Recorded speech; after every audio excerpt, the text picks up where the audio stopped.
Halo, saya Bimo Dewanto akan berbagi informasi seputar mempertahankan bisnis dan risk management yang bermanfaat dalam Infonomik kali ini.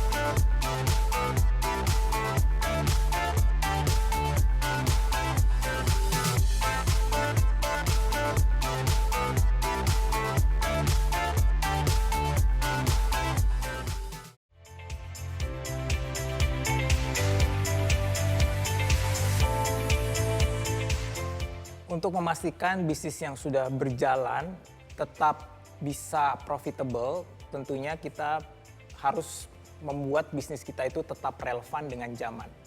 Bagaimana kita membuat bisnis relevan dengan zaman? Pertama, kita perhatikan pilar-pilar yang ada di dalam bisnis kita. Misalnya dari sisi pilar finansial, apakah selama ini bisnis tersebut sudah menghasilkan profit sesuai dengan yang kita canangkan. Lalu kita beralih ke pilar penjualan atau pilar marketing. Kita juga bisa melihat apakah pilar penjualan dan marketing kita inline dengan apa yang sedang menjadi tren saat itu. Dengan kita beradaptasi dan kita terus mengikuti tren, orang akan memiliki persepsi bahwa brand atau produk kita itu memang sesuatu yang mereka butuhkan dan memiliki nilai. Pilar lain misalnya seperti IT. Di sini kita bisa melihat bahwa kita bisa meningkatkan pelayanan melalui layanan IT yang bisa membuat journey atau pelayanan kita itu menjadi lebih nyaman bagi pelanggan. Dan terakhir, misalnya kita juga melihat mengenai pilar SDM kita. Apakah SDM kita itu up to date? Apakah mereka misalnya dari seseorang yang kurang paham digital dan sekarang sudah belajar memahami ranah digital? Dari pilar-pilar tersebut, kita bisa memastikan bahwa bisnis yang kita jalankan tetap relevan dengan zaman.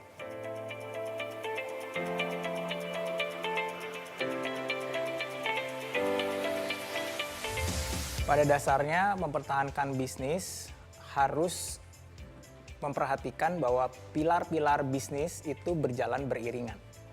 Pada saat kita berbicara finansial misalnya, finansial ini juga harus beriringan dengan inovasi. Pada saat kita ingin mengeluarkan satu inovasi yang kreatif, kita harus memperhitungkan secara finansial apakah perusahaan memiliki dananya dan apakah dari inovasi tersebut akan ada return on investment yang akan membayar investasi awal. Kalau kita bilang bahwa finansial itu bukan modal utama, itu tidak berlaku seperti itu karena kita tidak bisa meninggalkan satu pilar pun dalam mempertahankan perusahaan. Ini yang dinamakan dengan strategi antar pilar. Semua pilar harus bekerja sama dan berkembang secara bersamaan sehingga dalam perjalanannya perusahaan juga memiliki pertumbuhan yang dinamis dan sehat. Karena misalnya pada saat kita mengeluarkan satu inovasi baru, tentu harus ada adaptasi juga dari SDM yang kita miliki. Begitu pula dengan departemen teknologi kita yang harus juga mendukung dari inovasi tersebut sehingga kita bisa mengimprove inovasi tersebut menggunakan teknologi.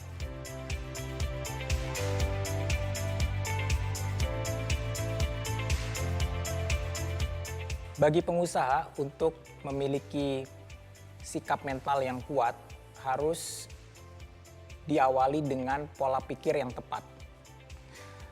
Bagi pengusaha, kalau kita melewati fase-fase yang berbeda dalam bisnis kita, sebaiknya kita melihatnya sebagai sebuah pembelajaran.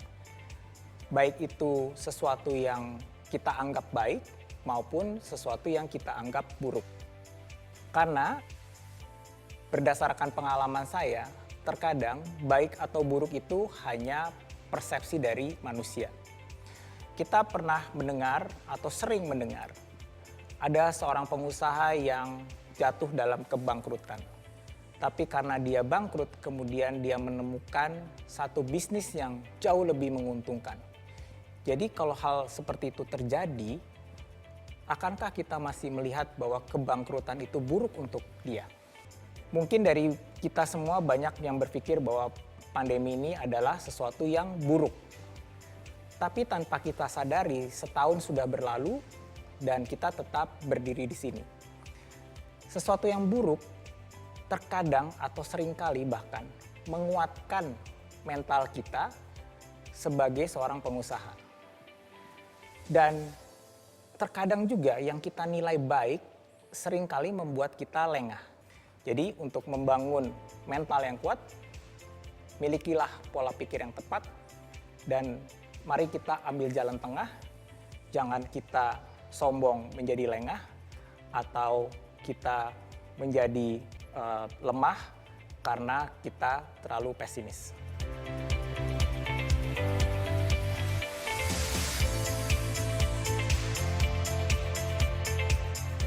Sepanjang hidup kita, ilmu tidak akan ada habisnya.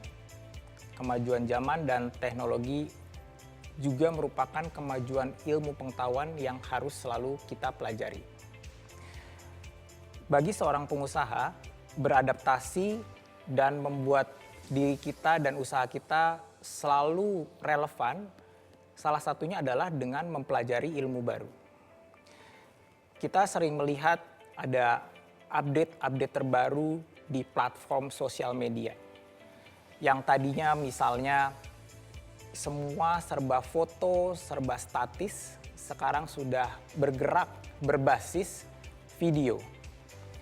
Begitu pula juga dengan platform audio. Yang awalnya platform audio mulai ditinggalkan di zaman kejayaannya radio, sekarang mulai booming lagi karena ada platform audio yang mulai bermunculan dan muncul juga sosok-sosok yang kita panggil podcaster. Untuk menjadi seseorang yang memahami platform-platform ini, tentunya kita harus beradaptasi dan terus belajar. Belum lagi kita juga harus menggali misalnya dari level pengusaha lokal, bagaimana bisa berjualan produk di level internasional. Semua ini perlu ilmu dan semua ini perlu pembelajaran. Jadi jangan berhenti belajar sebagai pengusaha, karena dengan belajar usaha kita akan terus berkembang.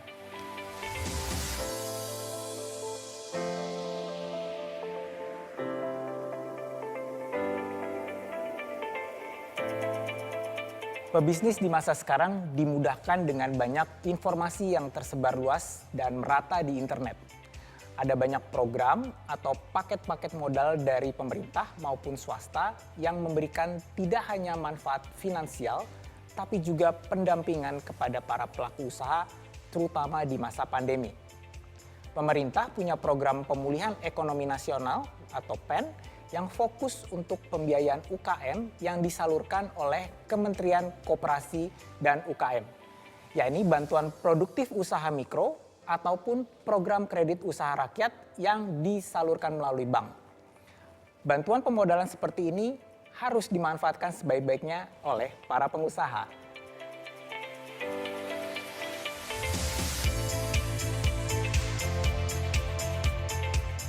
Berbicara mengenai resiko, terlebih pada saat pandemi, terkadang menjadi sesuatu yang dikonotasikan sebagai sesuatu yang negatif. Padahal sebagai pengusaha, kita harus selalu berani mengambil resiko. Bagaimana cara mengambil resiko? Tentunya dengan penuh perhitungan.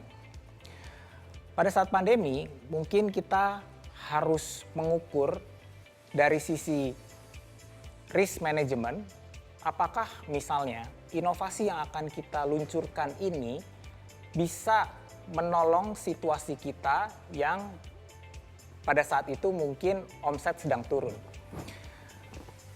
Kalau tidak kita ambil resikonya, kemungkinan kita akan stagnan, bisnis akan stagnan. Karena tidak ada perubahan dan tidak ada inovasi. Oleh karena itu, pada saat kita ingin mengambil resiko, kita harus memasukkan beberapa analisis awal untuk melihat apakah resiko ini worth taking atau bisa kita ambil. Yang kedua, kita bisa meminimalisir resiko dengan strategi kolaborasi dan strategi low budget high impact, di mana inovasi yang kita luncurkan menjadi minim resiko tapi bisa mendorong perubahan secara besar.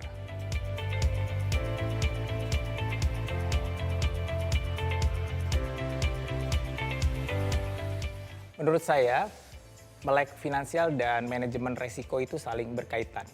Kenapa pengusaha perlu melek finansial? Karena output dari bisnis itu sebagian besar yang bisa kita ukur adalah finansial. Kita harus bisa membaca laporan keuangan, menganalisanya, dan menentukan langkah-langkah selanjutnya perusahaan. Pada saat kita berbicara mengenai laporan keuangan, kita bisa melihat misalnya laba kotor maupun laba bersih. Dan apakah dari laba bersih tersebut sudah berhasil dikumpulkan keuntungan yang ditahan misalnya. Dari keuntungan tersebut, apakah kita akan ekspansi bisnis menjadi cabang berikutnya? Dan disinilah kita harus melihat ekspansi tersebut dari sisi manajemen resiko. Kita harus melihat faktor internal maupun eksternal. Kesiapan internal membuka cabang baru, baik dari sisi SDM maupun dari sisi finansial dan juga dari sisi pemasaran. Lalu kita juga harus melihat faktor eksternal, apakah membuka cabang baru itu momen yang tepat saat ini untuk dijalankan.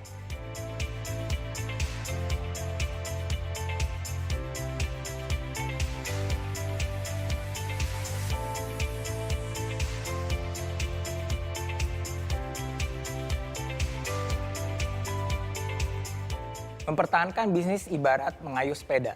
Kita tidak boleh berhenti bergerak jika tidak ingin tertinggal atau bahkan terjatuh. Teruslah berinovasi dan berkontribusi untuk sesama, niscaya usaha yang dirintis akan berbuah manis.